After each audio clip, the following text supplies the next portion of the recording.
Admitir.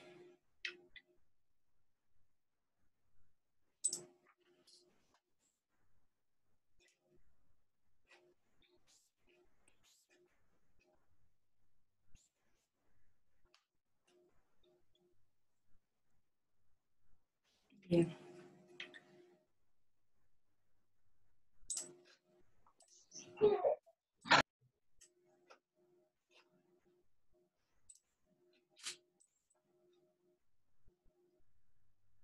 Súper.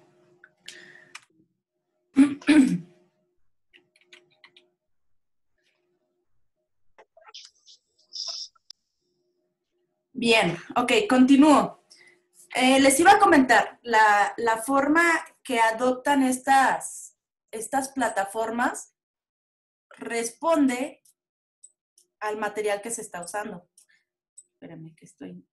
ok, admitir, admitir, admitir.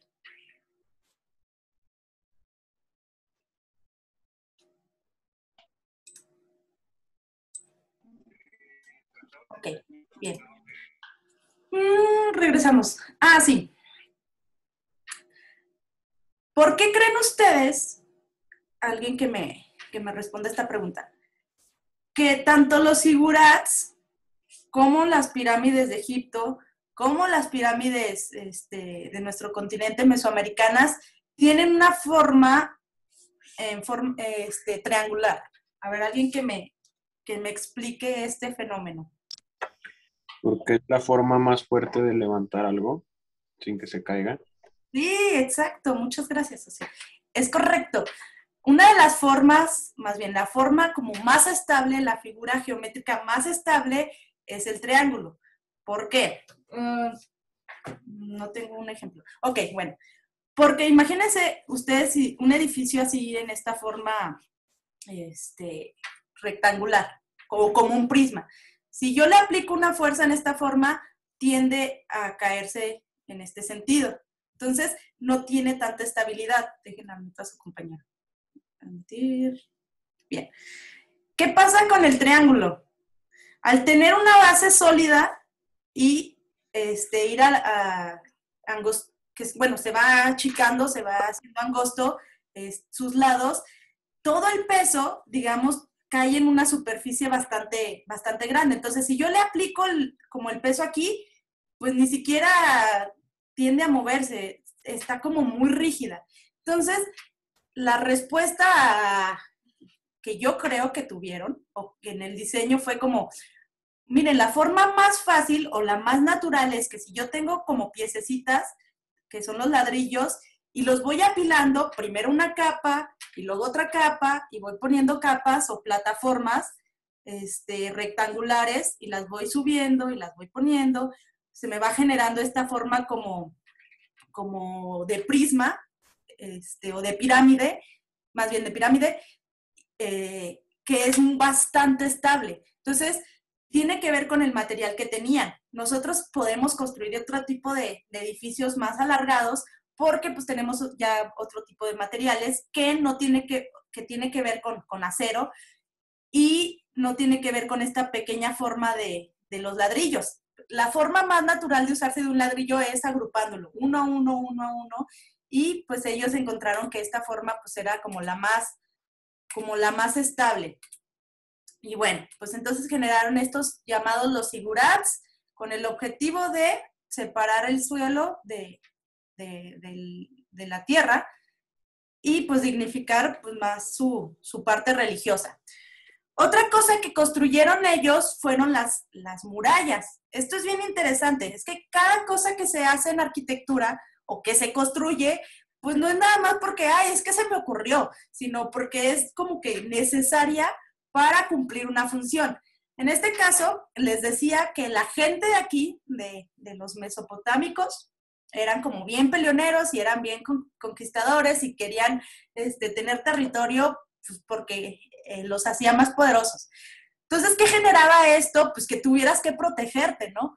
¿Y cuál era la forma de protegerte? Pues voy a levantar unos murotes que me dividan el territorio y que pues todo lo que queda adentro somos los buenos y lo que esté afuera pues son la gente que no, la indeseable, la que no quiero en mi ciudad.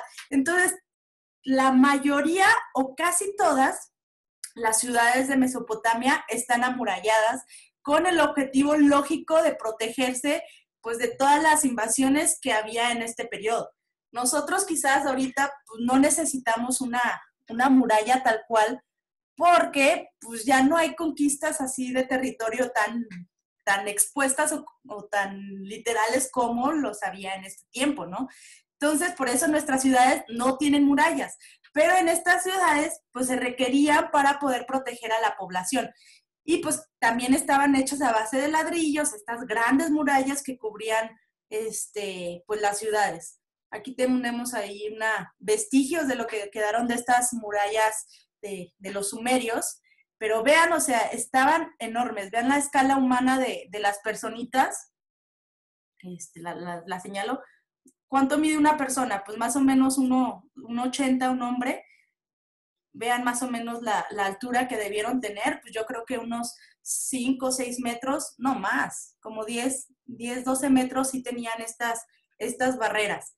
Entonces, aquí quiero que se entienda que todo lo que se realiza es en base a una necesidad o porque no vas a gastar tanto material ni tanto esfuerzo en algo que quizás no funcione, ¿no? O que no te sirva, o que no tenga ningún sentido. Esto es como la parte funcional de la arquitectura. Y aquí quedan pocos vestigios, por lo que les digo, por el tipo de material.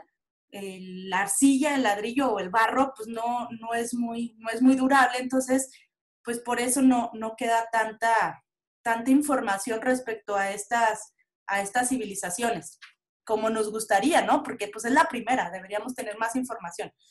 Ok, aquí una que sí se conserva un poco más, es la muralla de Babilonia, está ya en un periodo más avanzado, y aquí lógicamente empieza a haber este otro estilo arquitectónico, que son las llamadas puertas.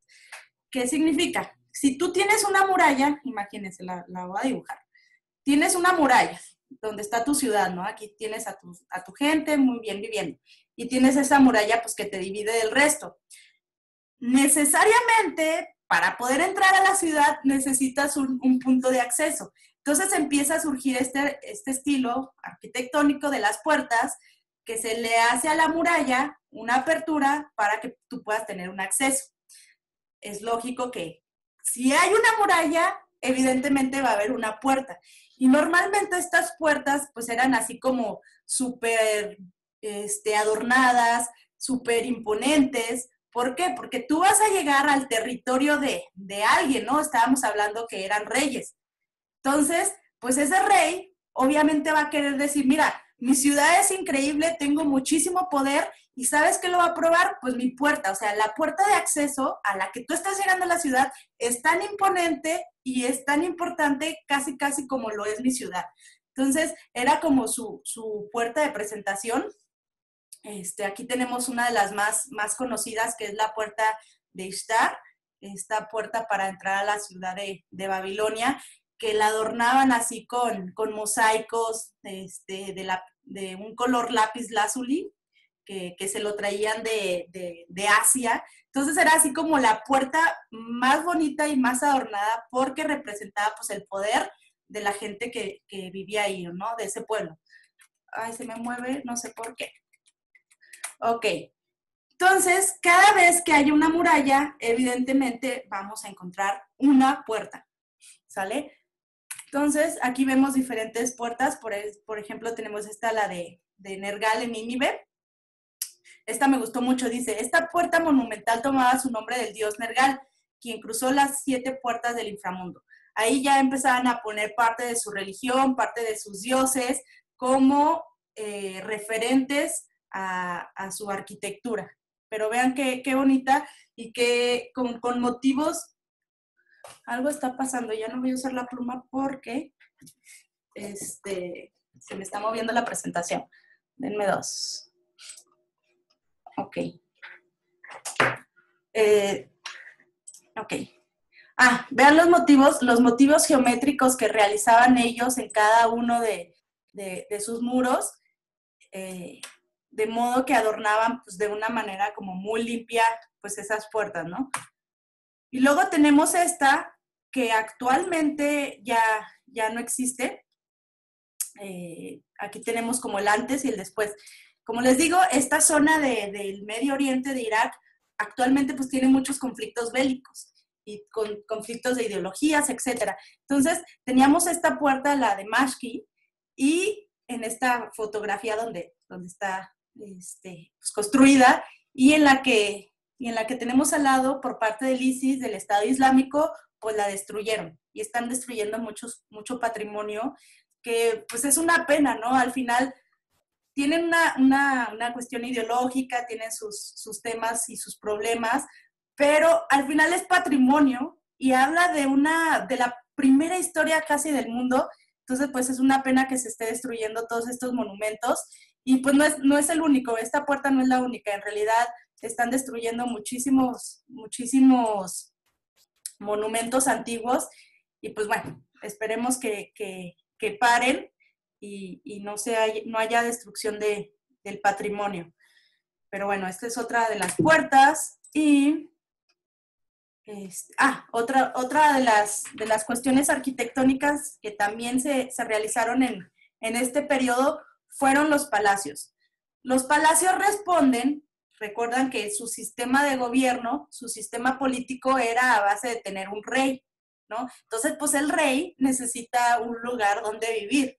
Entonces, a partir de que surge este sistema de gobierno, surge esta forma de arquitectura, que son los palacios, que es el habitar de ese rey.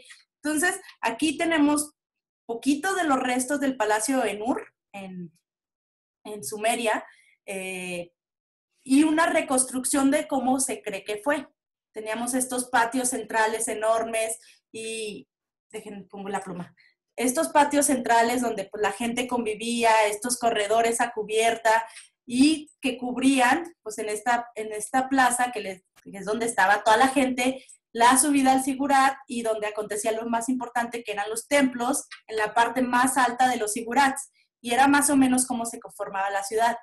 A partir de esta agrupación del palacio, cómo contenían ese Sigurat, las viviendas, y acá tenemos como todas estas vivienditas de la gente normal, y hasta el final, no sé si alcanzan a ver en la imagen, pues toda la parte de la muralla. Entonces era como se conformaban estas ciudades mesopotámicas. Es como su forma de hacer, su know-how, que se va a repetir tanto en los sumerios, los acadios, los asirios, en Babilonia. Más o menos es como ellos hacían su arquitectura. Luego, por ejemplo, aquí tenemos otra imagen de la ciudad de Babilonia, otra vez la misma conformación. En la parte externa, toda la parte de la muralla que defendía. Luego tenemos en la parte interna, bueno, como en esta parte intermedia entre la muralla y los palacios, por todas las casas donde vivía la gente, ¿no? La gente normal. Y luego teníamos toda la parte del palacio que circundaba a ese Sigurat, el Sigurat que era la parte ya religiosa, que hasta la parte de arriba teníamos el templo. Entonces, si se dan cuenta, tenemos como esa misma conformación en las diferentes ciudades, tanto de Sumeria como de los acadios, asirios y de Babilonia. ¿Sale? ¿Y cómo eran las casitas de estas gentes? Tenemos las casas, había varios tipos. Las casas tipo colmena, que es esta agrupación de casitas. Si se dan cuenta, otra vez están como muy cerquita, como en Catalcuyuk, que no había como espacios intermedios, sino que pegaban todas las casas unas con otras. Y aquí también responde un poco al material. Si vemos, pues también están hechas a base de ladrillos, a base de arcilla, a base de barro. Les voy a poner a hacer una actividad, ya les había comentado, en barro. Quiero que ustedes vean cómo funciona este material. Y casi la forma natural que toma son estas como cupulitas que vemos en la imagen. Cuando ustedes trabajen con el material, casi no van a encontrar ángulos totalmente rectos en una figura hecha de barro o de arcilla, porque el material te da como para que lo moldees, para que hagas figuras como muy, muy orgánicas, muy circulares, con curvas, y responde el material a lo que está pasando en la arquitectura. Más bien, la arquitectura responde al material con el que está hecho. Entonces, Estas formas que hayan salido así tipo de colmena no es algo aleatorio, es lo que te permite el material hacer y las formas que te genera. Y pues tiene una estética como muy, muy agradable. Entonces tenemos estas casas tipo colmena. Luego también tenemos estas casas rectangulares, que no sé si le recuerdan a Çatalhöyük, a Catalhuyuk. Otra vez, vean la traza, ahí ya empiezan, según esta imagen y estos diagramas, a ver un poquito de calles, pero todavía siguen estas trazas muy, muy neolíticas, se le llaman, que son esta agrupación de volúmenes pegados unos con otros, sin ningún tipo de formas regulares. ¿A qué me refiero con regulares? Pues como una traza ortogonal en esta forma, ¿no? Sino ahí parece como, voy a poner la casa donde caiga, ¿no? Y van acomodándose estas casas de forma como muy orgánica. Y pues recuerda mucho a estas casas de Çatalhöyük. Aquí a mí me llama la atención, vemos aquí una planta y una perspectiva de cómo eran esas casas, de que ya están en 2 niveles. O sea, el sistema constructivo y la tecnología que usaban les permitía ya hacer entrepisos. Entonces esto pues, es muy adelantado realmente porque este sistema a base de marcos o de entrepisos pues es algo como pues tecnológicamente muy complicado. Entonces, bueno, lo vemos en estas casas como ya aparece, o sea, este corte ya parece una casa de cualquier lugar. O sea, yo veo mi casa y mi cuarto está hecho a base de un marco sostenido de un muro, otro muro y la losa. Entonces, vemos cómo esta tecnología viene desde tiempos, pues desde hace casi 5,000 años. Ok, y luego tenemos estas casas tipo circulares, que también son de 2 niveles, y vean, o sea, vean este esquema, cómo todos los bordes están como redondeados, porque responden al uso de la arcilla. ¿Y por qué ellos usaban arcilla? Ellos estaban en el, pues casi como en el semidesierto, donde el material que abundaba, pues era la tierra, era la arcilla. Entonces, pues obviamente iban a usar lo que tenían a la mano. ¿Y qué es lo que tenían a la mano y que tenían en abundancia? Pues este tipo de material. Entonces, la arquitectura otra vez responde al contexto en el que se sitúa. No iban a usar piedra porque pues no había. Si hubieran usado piedra, pues tal vez se hubieran mantenido más, pero no había en la zona. Entonces, lo que había, pues era cantidades enormes de arcilla, pues hay que usar, y hay que hacer todo de este material, y pues crearon pues los ladrillitos, ¿no? Ya cuando ustedes trabajen con el barro, se van a dar cuenta que estas son las formas naturales del barro, estas formas como muy circulares. Y bueno, otro que me había faltado son los templos. Les comentaba que en la parte de hasta arriba de los zigurats se tenían estos pequeños templos que recuerdan mucho, vean aquí la planta arquitectónica. Quiero que alguien prenda el micrófono y me diga, vean, tenemos un pasillo central, tenemos un altar y tenemos como estas naves laterales. ¿A qué les recuerda? A ver, alguien que prenda el micrófono y me diga qué le recuerda esta planta o esta distribución. A las casas de Catalhöyük. No. Imagínate tú, a ver, imagínate que tú vas entrando aquí y luego tienes todo un espacio, una nave central, y al lado tienes como esta pequeña navecita donde van sucediendo cosas. A ver, ¿alguien más que le recuerde algo? Igual a una iglesia. Exacto. Vean cómo la similitud hasta la distribución de la planta se retoma desde este tiempo, ¿no? O sea, recuerdas a una iglesia, un templo actual, tú entras por la parte frontal, tienes toda una nave, actualmente pues ahí así como pequeñas columnas que sostienen pues el techo, aquí pues eran estos murotes, tenemos el altar hasta el final y tenemos 2 naves que aquí tienen como un montón de muros, pero que eventualmente, a lo largo de la historia, con el desarrollo tecnológico, pues ya no fue necesario tener esos murotototes, sino que ponían ya columnitas más ligeras, más esbeltas, y pues se generaba aquí todo otro pasillo, y aquí otro pasillo, lo cual nos da, pues, si recuerdan Catedral en Durango, tiene una nave central y tiene 2 naves laterales que pues serían casi como este esquema. Miren aquí, este corte esquemático. Pregunta, a ver, para que le piensen.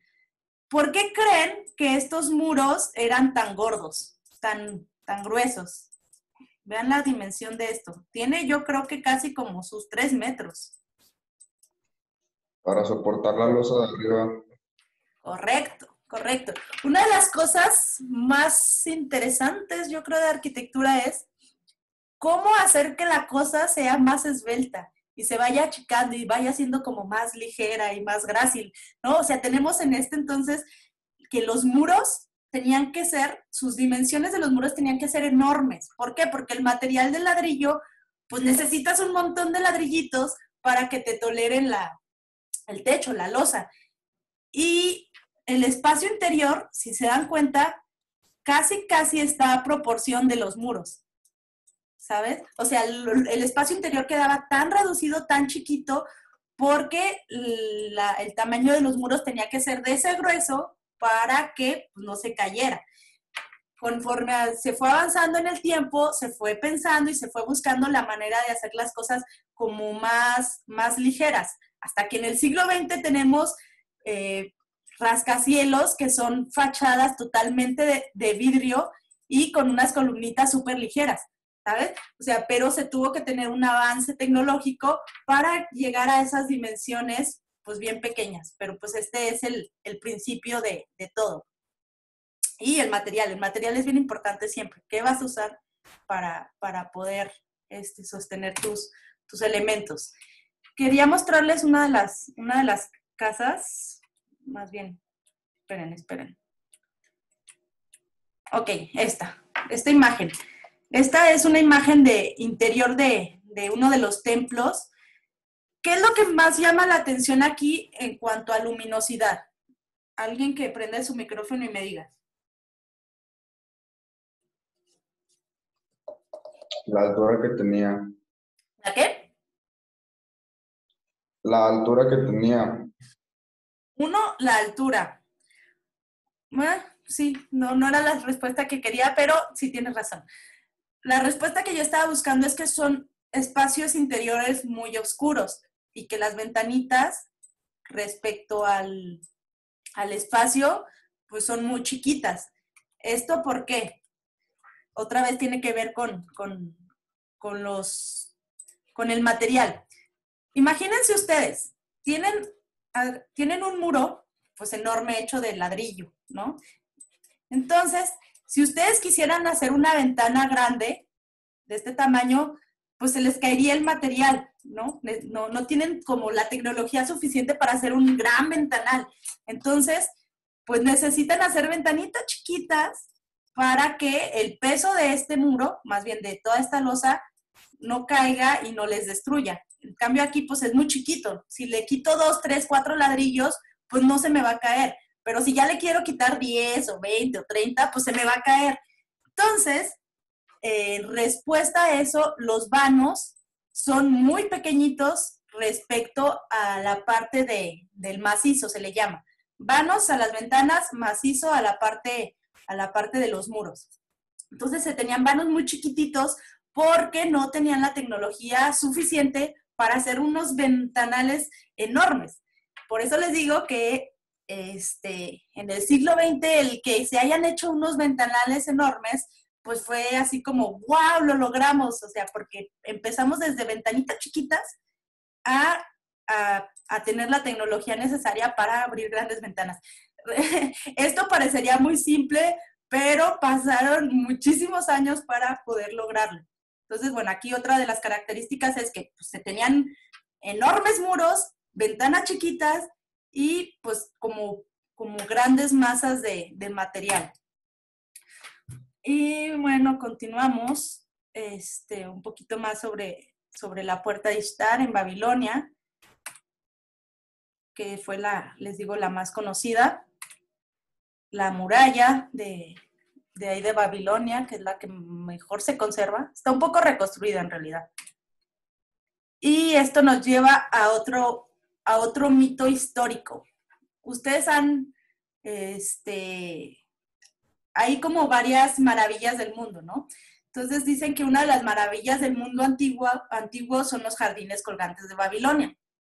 Y se atribuye que estaban en uno de estos grandes figurats que pues adornaban, no están como actualmente los vemos en vestigios, sino que contenían toda esta serie de jardines aterrazados que pues adornaban toda este sigurat. Se dice que estos jardines colgantes de Babilonia, cuenta la historia, que uno de los reyes se los dedicó a su amada, ¿no? Que mandó a hacer pues todas estas terrazas ajardinadas. Y pues se cree que así tenían la ciudad de Babilonia. Entonces imagínense ustedes la impresión de entrar a esta ciudad, de cómo se sentía. Porque recuerdan que la puerta de entrada era la puerta de Ishtar, esta puerta adornada, ¿no? Entonces, desde la llegada, con esta gran entrada, y luego si realmente fue así, si realmente tenían todas estas terrazas y cascadas y todo lo que se dice de estos jardines, pues debieron ser ciudades impresionantes para el tiempo. No, pues actualmente si yo lo viera, pues diría, wow, o sea, increíble. Entonces, pues nos lleva al mito de que los jardines colgantes de Babilonia se situaban en estos zigurats. No se ha comprobado, pero pues es la creencia. Aquí tenemos otras imágenes de cómo se cree que pudieron haber sido esos jardines. Y pues también importante, ¿no? Aquí la presencia del agua por los ríos que ya habíamos comentado, el río Tigris y el río Éufrates, que son pues lo que daban abastecimiento a todas estas ciudades, y cómo bordeaban y cómo esto es reconstrucción, quién sabe si fue así en realidad, cómo pasaban esos ríos por la ciudad y se metían y daban abastecimiento pues a estos grandes jardines. Ok, otra de las historias ligadas a la mitología y ligadas a estos grandes figurats. No sé si conocen la historia de la Torre de Babel. A ver, alguien, si conoce esta historia, este mito, que nos lo cuente, o no se acuerdan. Yo llegué a escuchar que era como una ciudad hacia arriba, como un rascacielos. Exacto, sí. Sí. Pero creo que no duró mucho por el peso, hasta donde yo sé. No sé si estoy bien o estoy mal. Pues yo creo que sí tienes razón en cuestión fuera del mito. Se quedó como a la mitad la construcción, o eso se dice. Cuenta el mito de la Torre de Babel que querían estas gentes hacer un edificio tan alto, una torre tan alta que pudiera llegar al cielo, ¿no? Entonces empezaron a crear pues estas formas de los zigurats. Esta es una reconstrucción, no significa que fue así, ¿eh? Para hacer un edificio tan alto pues que pudieras llegar al cielo. Entonces se dice que Dios dijo, no, pues no quiero que lleguen acá, no quiero que lleguen aquí al cielo. Entonces, ¿qué voy a hacer para impedirlo? Entonces dijo, ya sé, voy a hacer que no se puedan poner de acuerdo. Entonces, se dice que hizo que cada persona que estaba ahí construyendo esa gran torre hablara en diferentes lenguas. Entonces se crearon como los idiomas, es el origen de los idiomas. Entonces, pues ya no se pudieron poner de acuerdo porque pues uno hablaba un idioma, el otro, entonces pues no se entendieron y no se pudo hacer la continuación de esa gran torre.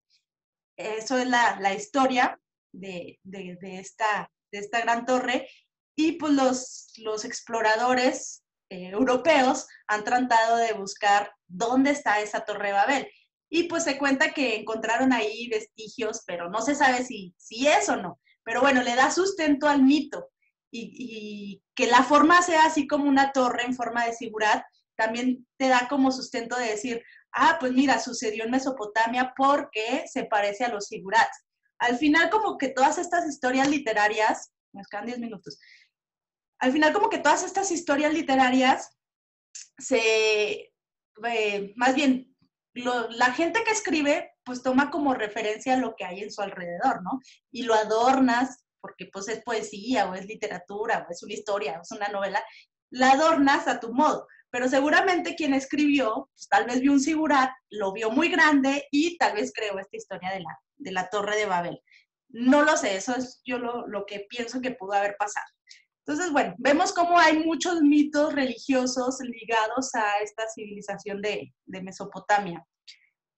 Y bueno, ya para finalizar, vemos cómo se tiene una referencia en el siglo XX de los sigurats, cómo los arquitectos ya más modernos del siglo XX voltean a ver el pasado, voltean a ver lo que se ha hecho, se toma de referencia y pues muchos de los edificios de Chicago y de Nueva York tienen como estas formas de plataformas sucesivas con forma de sigurats. Entonces, bueno, es lo que les decía, que hay que voltear a ver el pasado. No significa que lo vayas a hacer como ya lo hicieron, pero tomas de referencia y tomas como el concepto, lo puedes adaptar, lo puedes mejorar y lo puedes modificar. ¿Sale? Y, ok. Nos quedan en esta sesión, creo que menos de 10 minutos, ya casi acabamos. Si se corta, nos volvemos a conectar. Vamos a ir en la parte de bueno, ya para recapitular. Entonces, ¿qué fueron? En Mesopotamia, la arquitectura más representativa, 1 fue los sigurats. 2, los templos que se situaban arriba del sigurat. 3, los palacios, que es donde vivía el rey.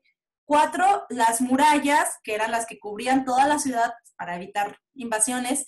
Y 5, las puertas, que eran estos puntos de acceso en las murallas. Entonces, estas 5 las vamos a ver repetidas en una ciudad, en otra ciudad, en otra ciudad, casi como manual de construcción. 5 formas o 5 tipos de arquitectura.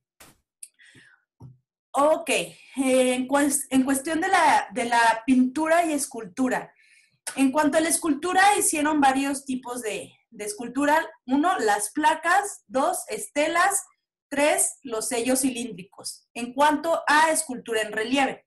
En cuanto a escultura de bulto, que son como, pues ya en relieve, pues que es una plaquita, ¿no?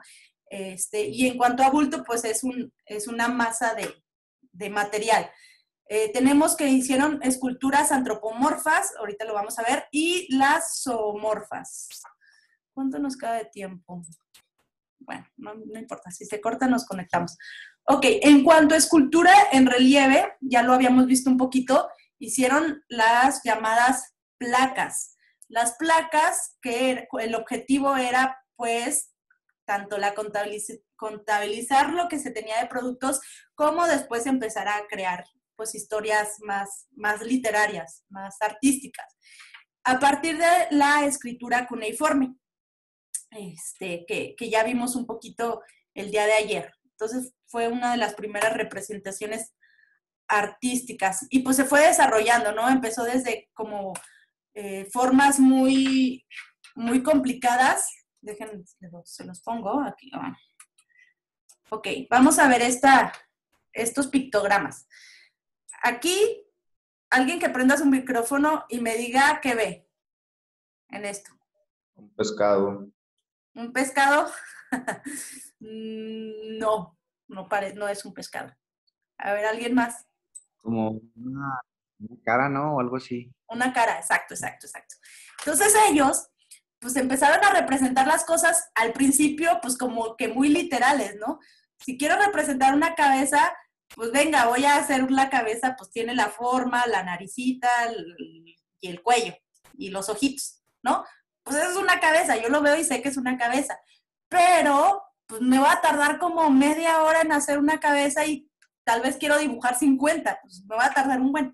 Entonces necesitamos una forma de hacerlo más práctico y más abstracto. ¿Por qué? Porque me quiero tardar menos. Entonces a lo largo de la historia pues van evolucionando pues mira, mira, aquí también lo resuelvo. Es una cabeza, pero ya no tiene tanta estilización. Pero todavía me tardo mucho, entonces vamos a abstraerla más la figura. Entonces, pues nada más ahora le pongo el cuello y hago un triángulo, ¿no? Pero todavía me tardo mucho, todavía está muy complicada. Entonces, así van haciendo las formas hasta que llegamos a los logogramas, que son como el precedente a lo que nosotros conocemos como el abecedario, ¿no? Entonces, a partir de una figura que encuentras en la vida real, en el mundo natural, a partir de un proceso de abstracción, vas a tener, pues, lo que esto significa cabeza, ¿no? Entonces, así fue como ellos fueron creando esta escritura cuneiforme y se empezaron a hacerlo como más rápido y abstrajeron las ideas. Ok. Ya habíamos hablado un poquito sobre esta estela, que es el Código de Hammurabi, que fue como las primeras leyes del mundo. Y eran como les digo que eran como muy sanguinarios. Era como si, una que nos concierne a los arquitectos, era, si yo construí, te construí a ti, no, Beto, te hice tu casa, Beto, pero se te cayó. Entonces, como castigo van a matar a mi hijo. Y era así como, pero el hijo, ¿qué tiene que ver? Era como muy, muy estrictos y muy rígidos en cuanto a eso. Y casi que cualquier regla que no cumplieras te mataban. Entonces, pues daba un poco de miedo. Ok, también vimos ayer un poquito sobre los rollos cilíndricos, que es otro tipo de escultura en relieve. Eran como su firma, en vez de nosotros que firmamos que el INE y nuestra firma así una rayita, pues ellos llevaban su sellito cilíndrico y era su firma, básicamente. Que pasaban este rollo en las placas de arcilla y pues quedaba grabada de esta forma, como lo vemos en esta imagen. Está padre, en uno de los semestres los hice hacer su rollito cilíndrico y les quedó padre. Ok, eso en cuanto a escultura en relieve. Vimos que son las placas y los sellos cilíndricos. En cuanto a escultura de bulto, los temas que van a tocar son temas antropomorfos y temas zoomorfos. ¿A qué se refiere esto? Antropomorfos se refiere a figuras humanas y zoomorfos se refiere a figuras de animales, ¿sale? Entonces eran los temas que ellos iban a tener. Normalmente van a tener las características de ser que se tienen que ver de manera frontal, son esculturas muy simétricas y muy estáticas. Vamos a ver estas características con un ejemplo. Vemos este ejemplo de escultura con los llamados orantes sumerios. Estos orantes sumerios, si se dan cuenta, van a cumplir las características. La forma de ver estas esculturas es de frente. ¿Por qué? Porque todo lo más interesante que sucede en estas esculturas está en la parte frontal de la forma. Quizás no necesito rodearlas. Imagínense que ustedes lo tienen aquí físicamente. Quizás en la parte de atrás no estén tan interesantes y no hayan mucho que ver. O en la parte de al lado, pues tampoco esté como tan interesante. La parte más interesante se da en la parte frontal de las figuras. Entonces, la forma en la que se ve, pues es como pues, frontal, ¿no? Entonces, ¿por qué es tan importante esto? En el Renacimiento y en el manierismo, que son etapas muy adelantadas, se van a dar cuenta que para poder entender una escultura, tú casi como que la tienes que rodear, la tienes que ver de diferentes ángulos para poder entenderla. Estas figuras, pues no, nada más de un ángulo frontal, tú las puedes entender. Segunda característica es que tiene formas redondeadas. Vean, esto está muy interesante porque estaban ya tratando de simular pues una realidad. Nosotros, si te tocas el cuerpo, no tenemos ángulos rectos, ortogonales como lo tiene cuestiones, pues no sé, por ejemplo, se me fue el nombre. Ok, bueno, nuestro cuerpo humano tiene formas redondeadas, casi no encuentras ángulos rectos. Entonces ellos, al observar el cuerpo, dicen, pues voy a empezar a tratar de simular una realidad y generar estas formas redondeadas. Otra característica es que son hieráticos, esta posición rígida y estática.